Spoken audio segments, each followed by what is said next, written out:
来关心国际新闻，美国总统川普下令轰炸委内瑞拉。委内瑞拉首都传出几声爆炸，军事基地停电和庆烟，政府宣布进入紧急状态。上新的消息，川普宣布已经把委内瑞拉总统翁阿姆抓起来送出境。川普也未伫咧台湾时间初四开记者会说明。 委内瑞拉首都卡拉卡斯初三透早看到黑光甲烟雾，因看到直升机飞过，传出真大声音，部分的所在也有爆炸声音。真侪市区的民众来到街路上，同时把手机拍开，看到底是发生什么代志。有民众感觉讲涂骹敢若伫海，也听到爆炸声音甲飞行器的声音。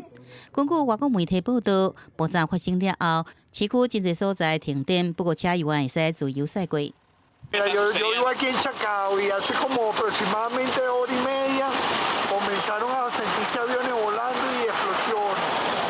Y varias explosiones, por lo menos como unas 8 o 10. Y bueno, y salí ahora a dar una vuelta. Aquí lo que podemos conseguir es... 根据美国媒体引用美国官员消息报道指出，川普下令对委内瑞拉境内目标进行攻击，包含军事设施在内。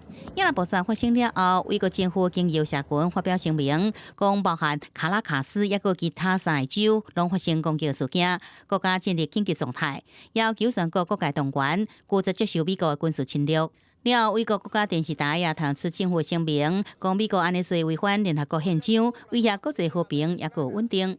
就伫爆炸发生前，美国联邦航空署 FAA 以持续进行的军事活动为理由，禁止美国商业航班进入委内瑞拉的领空。美国甲委内瑞拉对立的气氛，对2005年继续到即阵。 川普指控委内瑞拉总统马杜罗政权是毒品的恐怖分子，要求马杜罗落台，并且对去年9月开始，最摆伫加勒比海对疑似牵涉贩毒的船只发动攻击。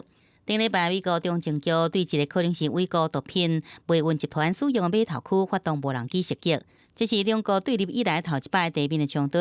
美国同时也对委内瑞拉国营石油公司实施封锁。因为美国是讲美国目的是夺取石油的资源，两国紧张的形势处于随时开战的局面。国视新闻张淑芬编译。